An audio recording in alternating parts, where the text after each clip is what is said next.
یہ دعائیں کیوں قبول ہوتی ہے؟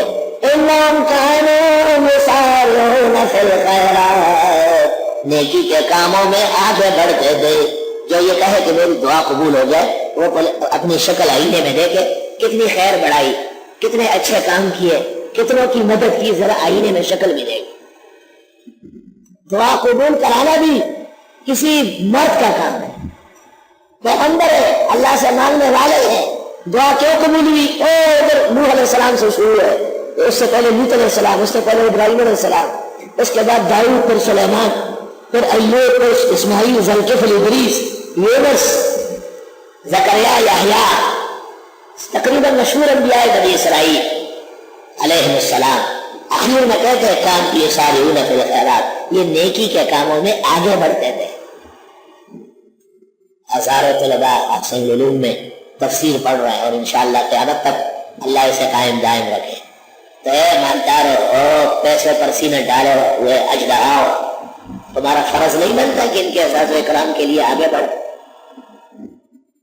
کانوا یسارعون فی الخیرات، خیرات پشتو میں کہیے تو ان خیرات ہے، اتنا بھی خیرات ہے، مراد ہے فعل الخیر، اچھے کام، ایک کام بنیاد۔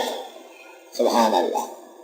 ایک آدمی کا بچہ نہیں تھا، مجھ سے دعا کرائی، یہ مسجد بن گئی تھی، مجھے کہا بیٹا ہو جائے مسجد بنا کے دیکھوں گا، بیٹا ہو گیا، اور جتنی اس وقت ضرورت تھی اللہ تعالیٰ نے ان سے پوری کروائی، قیامت تک ابد نشان رہے۔ کانوا یسارعون فی الخیرات، طالب علموں جب اہم مسئلہ ہو، جیسے آج کل قیام امن، ہر طرف سے آپ پر حملے، او جی فلاں جگہ اتنے طلباء جمع ہوئے، فلاں ہے فلاں ہے، عجیب عجیب نام ہے آپ کے بعد، جی آپ کو پتہ ہی کیسے جناب رکھے گئے۔ خدا نے ہدایت دے، عزت دے، شرف دے، سمجھ دے، اور دین والوں کی قدر نصیب فرمائے۔ تو آپ کی جماعت نہیں جانا چاہیے، آپ کی سنت مؤخر نہیں ہونا چاہیے، آپ کے اشراق اور چاش، تہجد، قیام اللیل سب محفوظ رہنا چاہیے۔ آپ مسجد میں بیٹھے گپے شپے سے تائب رہے، مستغفر رہے۔ کانوا یسارعون فی الخیرات، یہ لوگ نیکی کے کاموں میں آگے بڑھتے تھے۔ یدعوننا رغبا ورہبا، دیکھیں ذرا، اور ہم ہی کو پکارتے تھے، خوشی میں بھی اور غم میں بھی۔ یعنی کوئی وقت نہیں جو اللہ کے سوا کسی نبی ولی بغیر اسباب، یعنی مرنے کے بعد، دنیا سے گزرنے کے بعد کسی کو پکارا جائے، جائز نہیں، حرام، کفر کا عقیدہ ہے۔ وَيَدْعُونَنَا رَغَبًا وَرَهَبًا، ہم ہی کو پکارتے تھے، رغبت میں بھی اور خوف میں بھی۔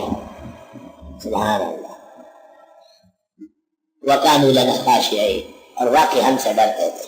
یعنی اللہ سے ڈرنے کی دلیل کیا ہے؟ نیکی کے کاموں میں آگے بڑھنا۔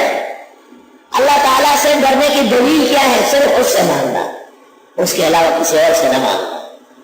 سبحان اللہ وبحمدہ، سبحان اللہ العظیم۔